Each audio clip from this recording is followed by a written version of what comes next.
আল্লাহ তাআলা নাস মানে এখানে মানুষকে উল্লেখ করেছেন। কি উল্লেখ করেছেন যারা বলে?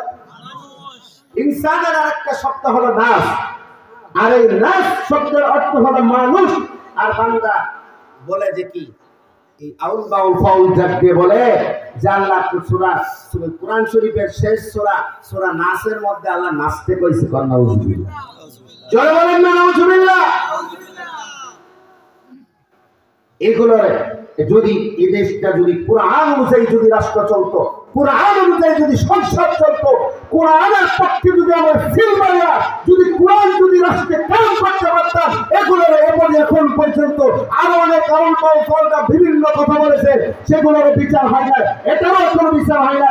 কোরআন অনুযায়ী যদি রাষ্ট্র চলতো, যদি কোরআন অনুযায়ী যদি রাষ্ট্র পরিচালনা হতো, তাহলে তো ওয়াজ করা লাগতো না, অটোমেটিক তার এতদিন পর্যন্ত ফাঁসির কাছে চলে লাগতো। ঠিক আছে, কোরআনে কারীম রাষ্ট্রে কায়েম হোক ইনশাআল্লাহ। তাই তো সবাই আল্লাহ কবুল করুক, জোরে বলেন আমিন। প্রিয় মুসলমান ইমানদার আল্লাহর গোলাম, তাহলে ওটাও তো মানুষ, কথা বলে না, হ্যাঁ ওটাও তো মানুষ। তাহলে এই ব্যক্তি এই মানুষের তো আল্লাহর কাছে দাম নাই, আল্লাহ ওই মানুষের কথা বলেন নাই। আল্লাহ তাআলা ডাক দিয়া বলতেছেন কুরআনওয়ালা মানুষের আমি আল্লাহ তাআলার কাছে দাম। কুরআনওয়ালা মানুষ কারা? কুরআনওয়ালা মানুষ ছিলেন সাহাবায়ে কেরাম, কুরআনওয়ালা মানুষ ছিল আকিবের উলামায়ে কেরাম, কুরআনওয়ালা মানুষ ছিল ইমামগণ, কুরআনওয়ালা মানুষ ছিল আল্লাহওয়ালা গণ।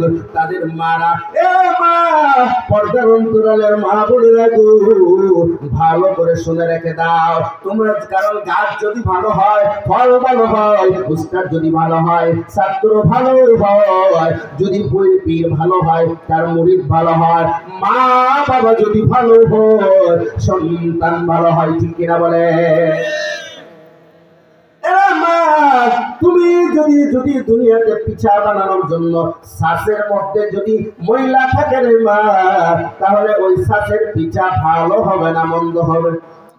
যারা বলে গুলার মধ্যে যদি ময়লা থাকে, পিঠা কি ভালো হবে?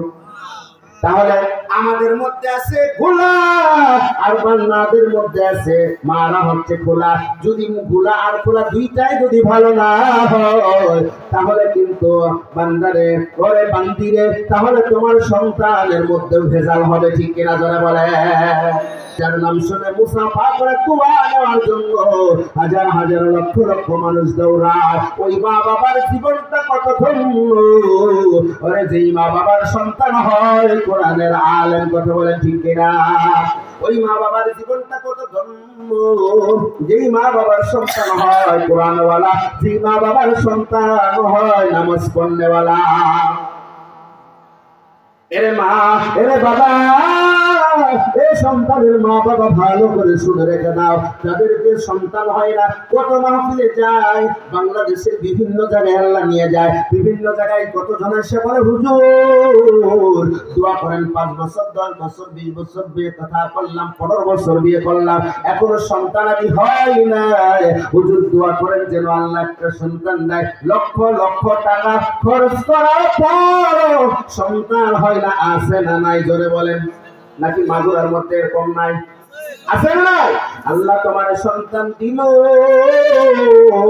সন্তানটারে মানুষ বানাইতে পারলা না, এমন কপাল পোড়া মা বাবা আর হইতে পারে না। তোমার সন্তান যদি তোমার জানাজাটাই না পড়াতে পারে রে মামা, পড়াতে পারে রে ভাই, এ ভাই তোমার সন্তান যখন তোমার জানাজার নামাজে দাঁড়াবে, এ ভাই জীবনে কত জানাজা পড়লাম, কত মানুষকে দাফন করলাম, আপন জনের জানাজাই যখন দাঁড়ানো হয়, ওই সময় অটোমেটিক দিল থেকে চোখ দিয়ে পানি বাহির হয়। ঠিক কিনা জলে বলে?